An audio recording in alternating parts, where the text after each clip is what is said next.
Hi, I'm Rebecca Thompson, and I'm 26 years old. Last Christmas, I was sitting at our family dinner table, surrounded by twinkling lights and the smell of honey-glazed ham, when my brother Marcus looked me straight in the eyes and said, "Time to move out." The words hit me like a slap across the face. I had no idea that this Christmas dinner would change everything, not just for me, but for our entire family dynamic forever. Before we dive into the story, let me know where you're watching from in the comments below. If you've ever felt betrayed by someone you trusted, please hit that like button and subscribe for more real-life stories. Trust me, you'll want to see how this Christmas dinner ended. To understand why Marcus's words cut so deep, you need to know our family history. My father, Robert Thompson, is 67 years old and spent 40 years as a mechanic before retiring. He's always been the quiet type, preferring to fix things with his hands rather than talk through problems. My mother, Linda Thompson, is 64 and worked as an elementary school teacher until her retirement 5 years ago. She's naturally a peacekeeper, always trying to smooth over conflicts before they escalate. Marcus is my older brother. He's 30 years old and works in sales for a local car dealership. Growing up, he always carried this sense of entitlement, like the world owed him something just for existing. I'm the youngest at 26, and I'll be honest, I've always been Daddy's little girl. Maybe that's where some of Marcus's resentment started. 8 months before this Christmas dinner, my life had completely fallen apart. I'd ended a 4-year relationship with Jake Morrison when I discovered he'd been cheating on me with his coworker. The betrayal devastated me, but losing Jake wasn't even the worst part.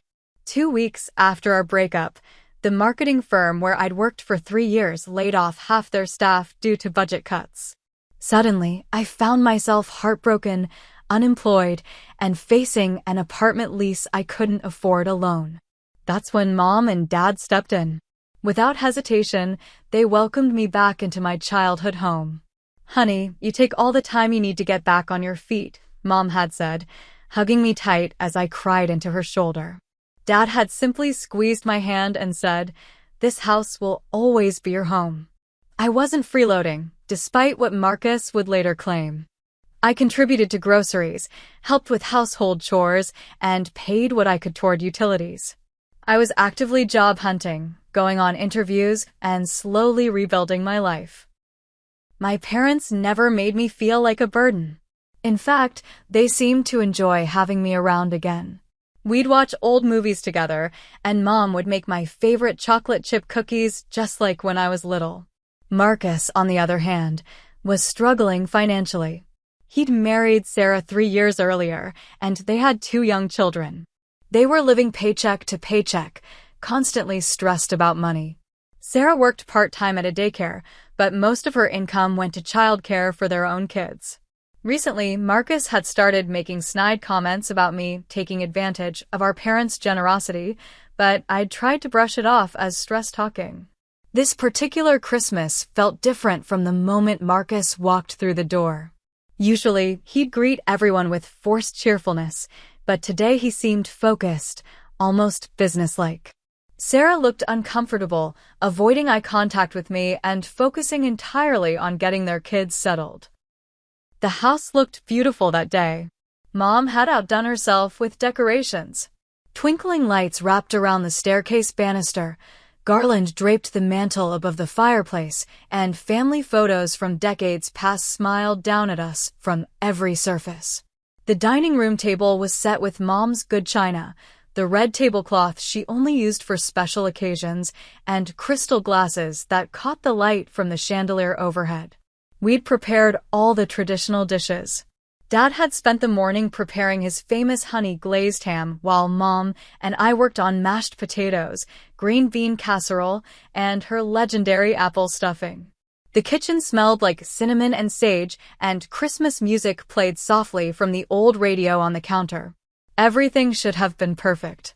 But even during dinner preparation, I'd noticed Marcus making odd comments. When I'd reached for the good serving spoons, he'd muttered something about making yourself right at home. When Dad complimented the potatoes I'd made, Marcus had rolled his eyes and said, "Well, she's had plenty of practice cooking here lately." Each comment felt like a small needle prick, but I tried to focus on the joy of being with family.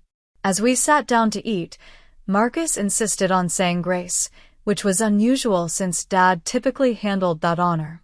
His prayer felt pointed, thanking God for family who support each other through temporary difficulties and asking for wisdom in knowing when help becomes enabling.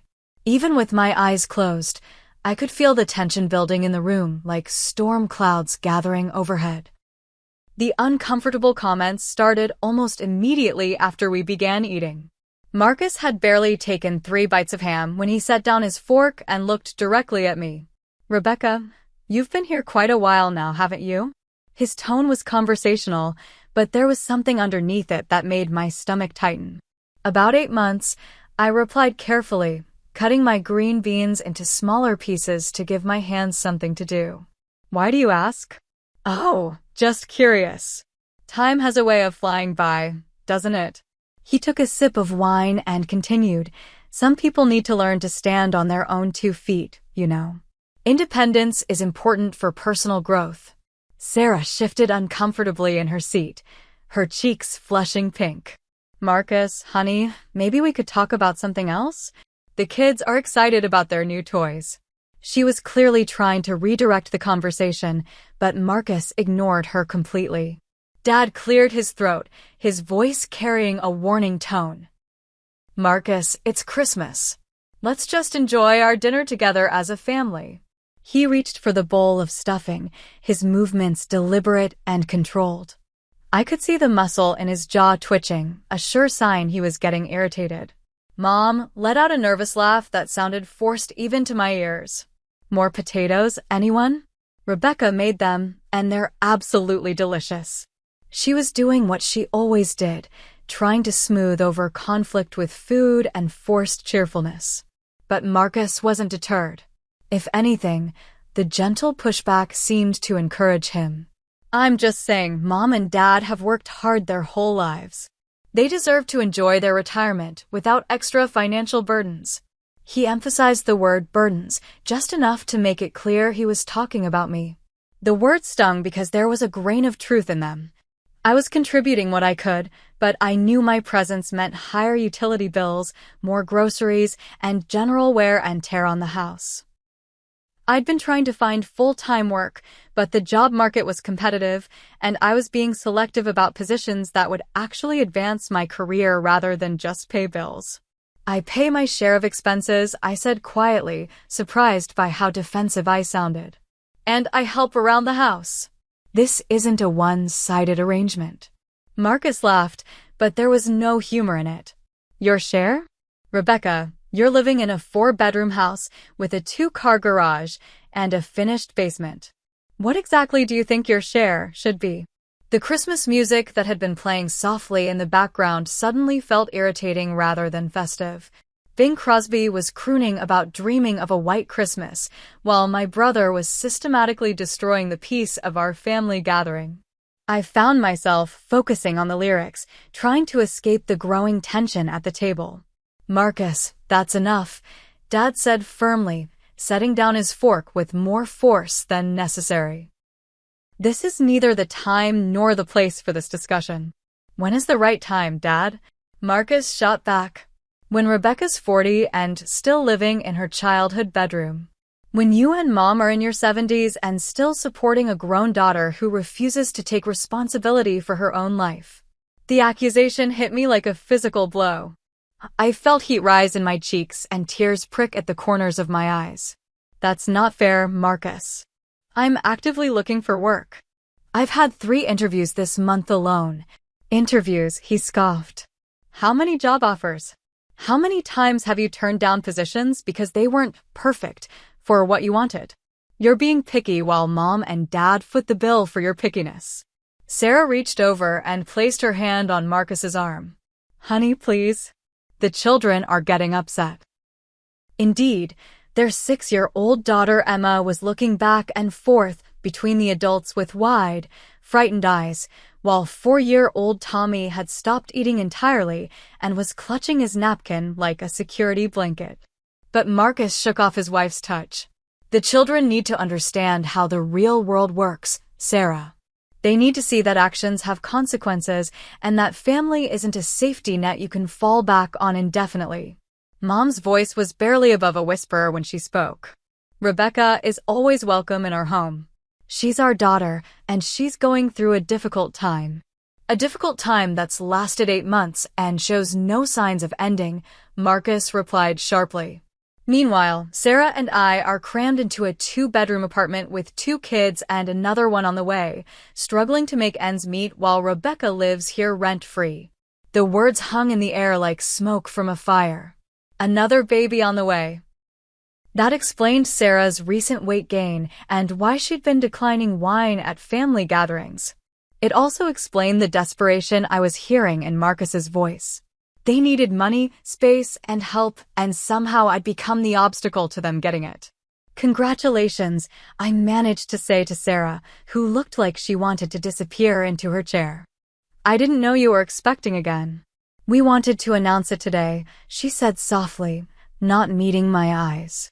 But this isn't how we planned to tell everyone. The dinner that had started with such promise was rapidly deteriorating into something ugly and painful. The food on my plate had grown cold, and my appetite had completely disappeared. I could feel the walls of my childhood home closing in around me, the familiar space suddenly feeling foreign and unwelcoming. Marcus seemed to interpret the moment of silence as an opportunity to press his advantage. He pushed his plate away slightly and leaned forward, his elbows on the table in a posture that suggested he was settling in for a serious conversation. Since we're all here together as a family, I think we need to address the elephant in the room. What elephant would that be? I asked, though I already knew the answer. My heart was beating faster, and I could feel that familiar fight or flight response kicking in. Part of me wanted to excuse myself from the table, but I knew that running away would only prove whatever point Marcus was trying to make. Your living situation, Rebecca. We need to talk about your living situation and how it's affecting this family. His voice had taken on the same tone he used when selling cars, confident and persistent. You can't just live here indefinitely rent-free while the rest of us struggle to make ends meet in the real world. I tried to keep my voice steady, professional even. Marcus, I understand you're under financial pressure with the new baby coming, but I'm not living here rent-free. I contribute to household expenses, I help with maintenance and cleaning, and I'm actively looking for full-time employment. This isn't permanent, and it's not taking anything away from you. Isn't it? He leaned back in his chair, and I caught a glimpse of the smug expression that used to infuriate me when we were children. Mom and Dad have limited resources. Every dollar they spend supporting you is a dollar they can't use to help their grandchildren or save for their own future needs. Dad set down his water glass with enough force to make the ice cubes clink against the sides. Marcus, that's enough. This isn't the time or place for this discussion, and frankly, it's none of your business how your mother and I choose to help our children. But it is my business, Dad, Marcus continued, his voice rising slightly. It's my business because you two are too soft-hearted to set appropriate boundaries, and Rebecca is taking advantage of that kindness. Mom's voice was shaking when she spoke. Rebecca is not taking advantage of anyone. She's our daughter, and she's always welcome in our home. I don't want to hear another word about this. Marcus turned to look directly at our mother, his expression softening just enough to seem reasonable. Mom, I love Rebecca too. We all do. But love sometimes means tough love. Love means helping someone become independent and self-sufficient, not enabling them to avoid responsibility. The word enabling hit me like a slap. It suggested that my parents were somehow harming me by providing support during a difficult time, that their love and assistance were actually making me weaker. I'd heard this argument before from Jake during our relationship whenever I'd asked for emotional support during stressful periods. The familiar rhetoric made my skin crawl. I don't need to be enabled, Marcus, because I'm not an addict or a child. I said, my voice sharper than I'd intended. I'm an adult who lost her job and ended a long-term relationship within the same month. I'm rebuilding my life, and I'm grateful to have family who understands that sometimes rebuilding takes time. 8 months, Rebecca. 8 months is not rebuilding, it's settling. It's getting comfortable with having other people solve your problems while you figure out what you want to do with your life. He gestured around the dining room with its family photos and holiday decorations. This isn't your apartment. This isn't your house. This is Mom and Dad's home, and you're 30 years old living like a teenager. I'm 26, I corrected automatically, then immediately felt stupid for focusing on such a minor detail when he was attacking my entire character. 26, 30, what's the difference? You're a grown woman who should have her own place, her own life, her own responsibilities. Instead, you're hiding out in your childhood bedroom while Mom does your laundry and Dad pays your car insurance. I do my own laundry, I protested, but even as the words left my mouth, I realized how petty they sounded. Marcus was painting a picture of me as a spoiled, dependent child, and my defensive responses were only reinforcing that image. Sarah had been trying to keep their children distracted during the increasingly heated exchange, but Emma, their 6-year-old, suddenly spoke up. Why is Uncle Marcus yelling at Aunt Rebecca? Is Aunt Rebecca in trouble? The innocent question from a child cut through the adult tension like a knife. Here we were, supposedly celebrating the birth of Christ and the joy of family togetherness, and instead we were having a public argument about money and responsibility in front of children who just wanted to enjoy Christmas dinner. Nobody's in trouble, sweetheart, Sarah said quickly, shooting Marcus a meaningful look. The grown-ups are just having a discussion. But Marcus seemed energized rather than chastened by his daughter's question. Actually, Emma, this is a good learning opportunity. Sometimes adults have to make hard decisions about what's best for everyone in the family, even when those decisions are difficult. I couldn't believe he was using his own child to justify his attack on me. Marcus, please don't involve Emma in this. She doesn't need to hear adult family problems. Why not? She's going to grow up in this family, and she needs to understand how responsibility works. She needs to see that when you're an adult, you take care of yourself. You don't expect other people to take care of you indefinitely. Dad stood up from the table abruptly, his chair scraping against the hardwood floor. That's it. Marcus, I want you to stop this right now. You're ruining Christmas dinner, you're upsetting the children, and you're being cruel to your sister for no good reason. For no good reason? Marcus stood up as well, and suddenly the dining room felt much smaller, with 2 angry men facing off across the holiday table. Dad, I'm trying to help this family face reality. Rebecca has been here for 8 months with no end date, no plan, and no accountability. Meanwhile, Sarah and I are about to have 3 children in a 2-bedroom apartment, and we can't even afford to move because every spare dollar goes to supporting ourselves. Then maybe you should have thought about that before getting pregnant again, I snapped, immediately regretting the words as soon as they left my mouth. It was a low blow, and I knew it, but Marcus's constant attacks were wearing down my self-control. The silence that followed was deafening. Sarah's face went white, and she looked like she'd been physically struck. Marcus's eyes blazed with fury, and I could see Dad's disappointed expression in my peripheral vision. I'd crossed a line, said something cruel and unforgivable, and there was no taking it back. I'm sorry, I said quickly, looking directly at Sarah. I'm so sorry, Sarah. I didn't mean that. Congratulations on your pregnancy. I'm upset, and I said something horrible. But Marcus wasn't interested in my apology. No, Rebecca, don't apologize. Let everyone see who you really are when you're backed into a corner. Let them see how selfish and nasty you get when someone suggests you might need to take responsibility for your own life. Marcus walked around the table until he was standing directly behind Dad's chair, placing his hands on our father's shoulders in a gesture that looked supportive but felt manipulative. Mom, Dad, I think it's time we set some firm boundaries here. This situation has gone on long enough, and it's not healthy for anyone involved. I watched in horrified fascination as my brother positioned himself as the voice of reason while simultaneously undermining my place in the family. He was good at this, I had to admit. Years of sales training had taught him how to control a conversation and guide people toward the conclusion he wanted them to reach.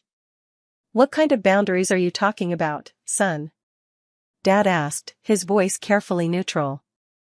I could see him trying to navigate between supporting me and maintaining peace with Marcus, and my heart ached for the impossible position my brother was putting him in. Marcus straightened up and looked directly at me across the table.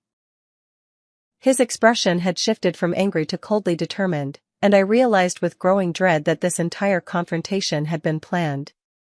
This wasn't a spontaneous outburst triggered by holiday stress, this was a calculated intervention designed to force me out of the house. "Rebecca," he said, his voice taking on that same authoritative tone he'd used when we were children and he was trying to get me in trouble with our parents. "You have 1 week to find somewhere else to live." The words hit the room like a physical blow. Mom gasped audibly, her hand flying to her chest. Dad's mouth fell open in shock. Sarah looked mortified, clearly not knowing this was how Marcus planned to handle the situation. Even the children sensed the gravity of the moment and fell completely silent. But it was Marcus's expression that truly devastated me. As he delivered his ultimatum, a slow, satisfied smirk spread across his face. It was the same look he'd worn when we were kids and he'd successfully gotten me punished for something I hadn't done, or when he'd broken one of my toys and convinced our parents it was an accident. It was the look of someone who knew they'd won and was savoring their victory. "I've already looked into some apartments for you," he continued, his voice dripping with false helpfulness. "There are some nice places downtown that you can afford if you get a roommate. Nothing fancy, but they're clean and safe. Perfect for someone just starting out on their own." The condescension in his tone was breathtaking. He was talking to me like I was a recent college graduate rather than a 26-year-old woman who'd been living independently for years before my recent setbacks. The fact that he'd already been apartment hunting on my behalf showed just how much thought he'd put into this ambush. 1 week, he repeated, crossing his arms over his chest and looking incredibly pleased with himself. "That's generous, considering most landlords give 30 days notice. But I figure family should get a little extra consideration." I looked desperately at my parents, hoping they would immediately shut down Marcus's presumptuous ultimatum. But instead, I was met with stunned silence. Dad's fork was suspended halfway to his mouth, forgotten in his shock. Mom's eyes were wide and darting between Marcus and me, as if she couldn't quite process what was happening. Their silence cut deeper than Marcus's words. In that moment, their failure to immediately defend me felt like abandonment. I understood they were processing, that Marcus had blindsided them just as much as he'd blindsided me, but their hesitation felt like permission for him to continue his attack. My heart was pounding so hard I could hear it in my ears. My hands were shaking, and I felt like that helpless little girl again, standing in the principal's office while Marcus spun some elaborate lie that would get him out of trouble and me into it. The familiar family dynamics were reasserting themselves with terrifying clarity. "Marcus," I said, my voice barely above a whisper, "this isn't your decision to make. Isn't it?" He uncrossed his arms and placed his palms flat on the table, leaning forward slightly. "Someone has to make the hard decisions around here, Rebecca. Someone has to be the adult in the room and say what everyone else is thinking but is too polite to say out loud." "What everyone else is thinking?" I repeated, looking again at my parents. "Is that true? Is this what you both want?" The question hung in the air like a challenge. I was forcing my parents to choose sides, which I hated doing, but Marcus had backed me into a corner where there were no good options left. Either they supported his ultimatum, or they stood up to him and defended my right to stay. Dad finally set down his fork and cleared his throat. "Marcus, son, this is our decision to make, not yours. Rebecca is our daughter, and decisions about our household are between your mother, myself, and Rebecca." Relief flooded through me at Dad's words, but it was short-lived. Marcus wasn't deterred in the slightest by the gentle rebuke. If anything, he seemed to have expected it and prepared a counter-argument. Of course it's your decision, Dad. I'm not trying to overstep. I'm just pointing out what everyone can see but nobody wants to acknowledge. This arrangement isn't working for anyone. Rebecca isn't growing or moving forward with her life. You and Mom are under financial strain you won't admit to. And meanwhile, your grandchildren are living in cramped conditions while resources get diverted to enabling someone who should be standing on her own feet. Mom finally found her voice, though it sounded shaky and uncertain. Rebecca, honey, we need to talk about this as a family. Maybe we should sit down after dinner and discuss everyone's concerns. But Marcus shook his head firmly. No, Mom. We've been tiptoeing around this issue for months while it gets worse, not better. Rebecca needs a firm deadline, or she'll just keep making excuses and putting off the inevitable. 1 week is reasonable. It gives her time to make arrangements without dragging this out indefinitely. I stood up from the table abruptly, my chair scraping against the floor. The fight-or-flight response had finally tipped toward flight, and I needed to get away from Marcus's smug face and my parents' uncertain expressions. I needed space to think, to process what was happening, to figure out how to respond to this coordinated attack on my place in the family. Sit down, Marcus said sharply, his voice carrying the authority of an older brother who was used to being obeyed. We're not done here. You don't get to just walk away when we're having an important family discussion. The command in his voice made me freeze halfway to a standing position. For a split second, I almost obeyed him automatically, the way I had when we were children. But then I realized what was happening. Marcus was treating me like a child because it served his purpose. He was using his position as the older sibling to establish dominance in a situation where he actually had no authority at all. 1 week, Rebecca, he said again, his voice softer now but no less determined. That's generous under the circumstances. Don't make this harder than it needs to be. As I stood there frozen between sitting and leaving, a memory suddenly surfaced with startling clarity. I was 18 years old, sitting in Grandma Eleanor's living room just 3 months before she passed away. She'd called me over for what she said was an important conversation, but I'd been distracted, eager to get back to my friends and my senior year activities. The house papers are in the safe, sweetheart, she'd said, pressing a small piece of paper with numbers into my hand. Your grandfather and we wanted you to have security. We never told your parents about the transfer because we wanted you to decide when the time was right. At 18, I'd barely listened. The idea of needing security had seemed absurd when I was young and convinced I could conquer the world. I'd tucked the paper away and forgotten about it, focused on college applications and prom planning. But now, standing in this dining room while my brother systematically dismantled my place in the family, those words came rushing back with devastating clarity. Excuse me, I said quietly, my voice steadier than I felt. I need to get something from upstairs. Marcus looked annoyed at the interruption. Rebecca, we're in the middle of a family meeting. Whatever you need can wait until we're finished discussing your living arrangements. Actually, it can't wait, I replied, already moving toward the staircase. It's directly relevant to this conversation. I climbed the stairs on shaking legs, my mind racing as puzzle pieces began clicking into place. Grandma Eleanor had always been protective of me, especially after Grandpa died when I was 16. She'd worried about my future, about making sure I always had a safe place to land if life knocked me down. At the time, her concerns had seemed overly cautious, even pessimistic. Now they felt prophetic. The safe was in my parents' bedroom closet, hidden behind a row of Dad's old work shirts. I knelt in front of it and tried the combination Grandma had given me all those years ago. Her birthday, 10/23/38. The lock clicked open on the first try. Inside, along with my parents' important documents and some of Mom's jewelry, I found a manila envelope with my name written in Grandma's careful handwriting. My hands were trembling as I opened it and pulled out the official property deed dated 15 years ago.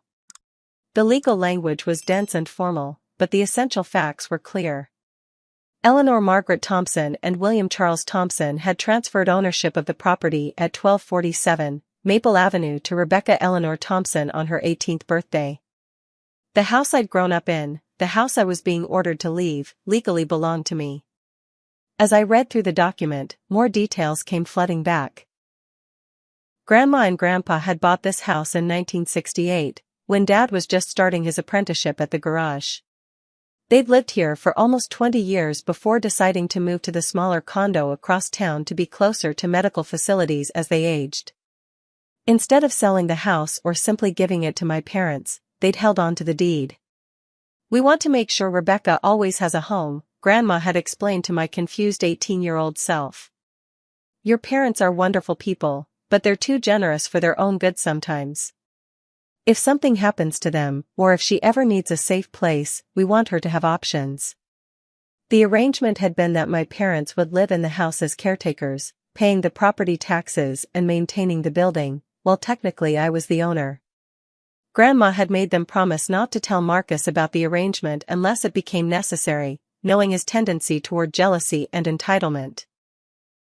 I sat back on my heels in my parents' closet, holding the deed and trying to process the magnitude of what I'd just discovered.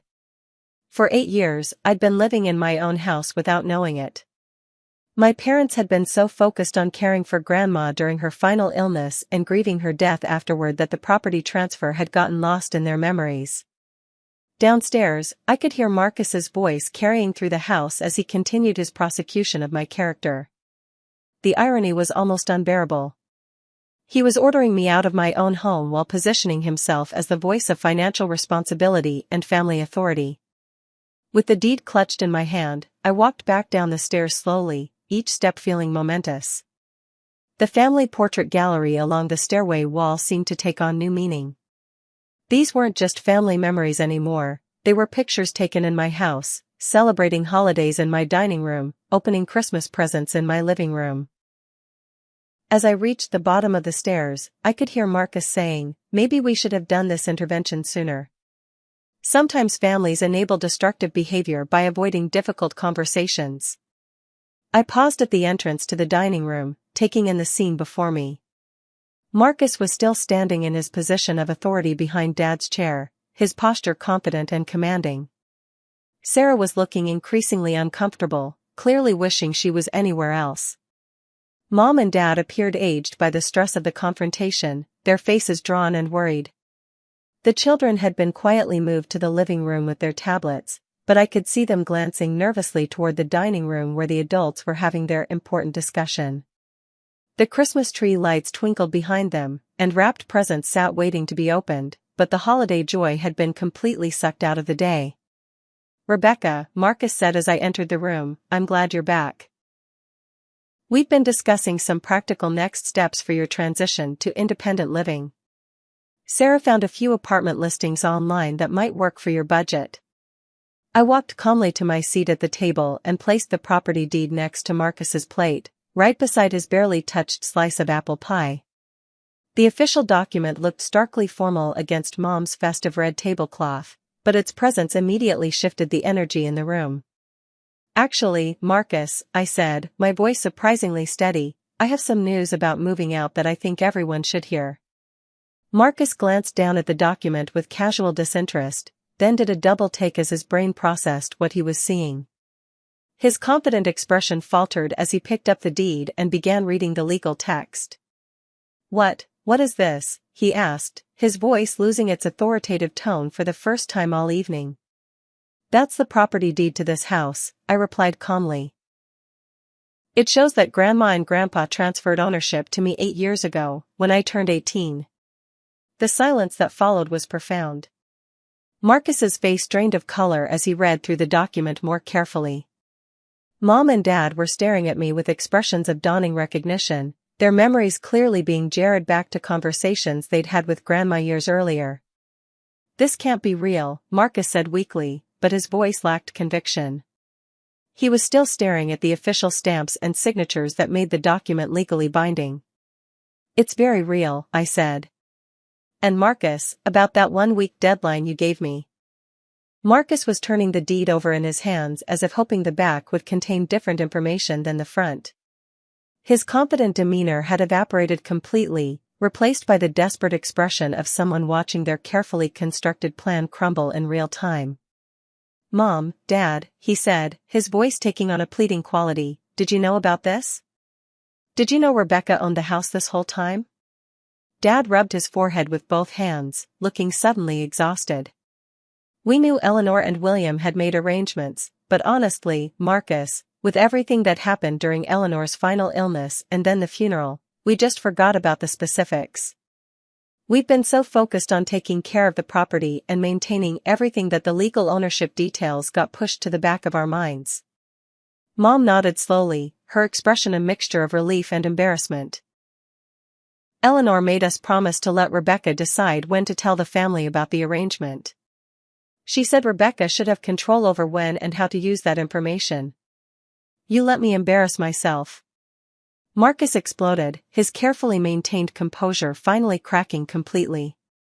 "You sat there and watched me lecture Rebecca about responsibility and independence, and the whole time she owns the house. How could you not tell me?" "Because it wasn't your business," I said quietly, but firmly. "And honestly, Marcus, I never wanted to use this information. I hoped we could all live together as a family, supporting each other through difficult times. I hoped I'd never need to pull rank or assert legal ownership. I wanted us to be a family, not landlord and tenants." Sarah had been sitting in stunned silence, but now she spoke up, her voice barely above a whisper. "Marcus, honey, we need to apologize. This whole thing, we've handled this all wrong." But Marcus wasn't ready to accept responsibility for his behavior. "This is manipulation, Rebecca. You deliberately hid this information to make me look like the bad guy. You could have told me months ago that you owned the house, but instead you let me think you were freeloading off our parents." "I wasn't hiding anything to manipulate you," I replied, surprised by how calm I felt now that the truth was out. "I was trying to be a family member, not a property owner. I was hoping we could work together, support each other, and treat this house as a family home rather than a piece of real estate with complicated ownership issues." Dad leaned back in his chair and let out a long breath. "Marcus, son, you owe your sister an apology. Rebecca has been nothing but generous and kind throughout this entire arrangement. She's contributed financially, helped around the house, and never once made any of us feel like tenants in her property. And she certainly didn't deserve the cruel way you spoke to her tonight," Mom added, her voice carrying a steeliness I rarely heard from her. "I raised you better than that, Marcus Thompson. The way you attacked your sister at Christmas dinner was shameful." Marcus looked around the table desperately, as if searching for an ally who might help him salvage some dignity from the situation. Finding none, he tried a different approach. "Look, I'm sorry if I came across too harshly, but my point about independence still stands. Just because Rebecca owns the house doesn't mean it's healthy for her to avoid building her own life." "But that's not your decision to make," I said firmly. "It never was your decision to make, Marcus. Whether I stay here for 8 more months or 8 more years, that's between me, Mom, and Dad. You don't get to set ultimatums about my living arrangements in my own house." The word "my" hung in the air with new weight. For the first time since I'd moved back home, I was asserting ownership, not just of the property but of my right to make decisions about my own life without interference from my judgmental older brother. "Since you seem so concerned about firm boundaries and clear timelines," I continued, "let me establish some. You all have 24 hours to decide whether you want to continue living here under the previous arrangement, or whether you'd prefer to make other living arrangements." Marcus's eyes widened in shock. "You can't be serious. You're going to kick out Mom and Dad because I hurt your feelings?" "I'm not kicking out anyone, Marcus. Mom and Dad are welcome to stay here as long as they want. This is their home, and I love having them here. But you..." I paused, looking directly at my brother. "You need to decide whether you can treat me with basic respect and courtesy, or whether you'd prefer to continue your attacks on my character somewhere else." Sarah suddenly stood up from the table, her chair scraping against the floor. Kids, get your coats. We're leaving. Her voice was tight with embarrassment and anger, though I couldn't tell if the anger was directed at Marcus or at the situation in general. Sarah, wait, Marcus said, reaching for his wife's arm. We don't have to leave. This is still a family discussion. No, Marcus, this stopped being a family discussion the moment you decided to humiliate your sister in front of our children. Sarah's voice was shaking with emotion. I've been sitting here watching you tear apart someone who's been nothing but kind to our family, and I'm ashamed of you. We're going home. Marcus looked around the table one more time, his expression cycling through anger, embarrassment, and finally defeat. This isn't over, Rebecca. We still need to have a real conversation about family dynamics and responsibilities. You're absolutely right, I agreed. But the next time we have that conversation, it's going to be on equal terms, with mutual respect, and without ultimatums or threats. When you're ready to treat me like an adult family member instead of a problem to be solved, let me know. As Marcus gathered his family's belongings and herded his confused children toward the door, Dad finally spoke up. Son, I think you should take some time to think about what happened here tonight. Rebecca has been generous and patient with all of us, and she deserved better than what you gave her today. After Marcus and his family left, the house felt simultaneously empty and peaceful. The three of us who remained sat in silence for several minutes, processing the emotional whiplash of the evening's events. Rebecca, Mom said finally, I'm so sorry we didn't remember the property situation sooner. If we had, maybe this whole confrontation could have been avoided. Maybe, I agreed. But honestly, I'm glad it happened this way. Marcus needed to show his true colors, and I needed to learn to stand up for myself. If I'd just pulled out the deed at the beginning of his speech, he would have found some way to make himself the victim. Dad nodded thoughtfully. Your grandmother was wise to give you that security, sweetheart. She always worried about you being too trusting, too willing to let other people make decisions for you. I think she'd be proud of how you handled yourself tonight. The first week after Christmas was strange and quiet. Marcus sent several angry text messages demanding to know if I was really going to destroy the family over a property deed, but I didn't respond. I needed time to process what had happened and figure out how to move forward without repeating the same dysfunctional patterns that had allowed the situation to develop in the first place. Mom and Dad were processing too, having their own quiet conversations about boundaries and family dynamics. I overheard Dad on the phone with his brother, saying, I think we've been so focused on keeping peace that we forgot to teach our son how to treat people with respect. After New Year's, I suggested family therapy. The idea made everyone uncomfortable initially, but I insisted that if we were going to rebuild our relationships, we needed professional help to navigate the complicated emotions and resentments that Christmas dinner had brought to the surface. Our first session was awkward and painful. Marcus came reluctantly, clearly still angry about being ambushed with the property deed. But as the weeks progressed, some truths began emerging. Marcus admitted that he'd been jealous of my relationship with our parents for years, feeling like the responsible child who got taken for granted while I got all the attention and support. I learned to acknowledge that while his feelings were valid, his methods of expressing them were completely unacceptable.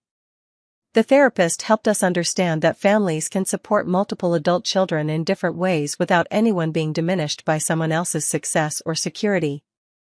The most difficult realization was that I had been using my parents' home as a safe space to avoid fully engaging with the challenging work of rebuilding my life.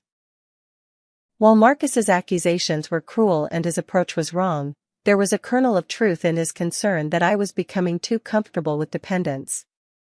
By spring, I'd found a full-time position with a non-profit organization that felt meaningful and sustainable. I also started dating someone new, a kind and emotionally mature man named David who treated me as an equal partner rather than someone who needed to be fixed or managed. Marcus and I slowly began rebuilding our relationship, but it was different now. I no longer automatically deferred to his opinions or allowed his disapproval to influence my decisions. He had to learn to interact with me as an adult rather than as his little sister who could be bullied into compliance. The most significant change was in how I viewed my own worth and security. Owning the house had given me legal protection, but learning to defend my place in it had given me something much more valuable. Confidence in my right to exist without justifying myself to anyone. 6 months later, when Sarah gave birth to their third child, I hosted a welcome party at the house.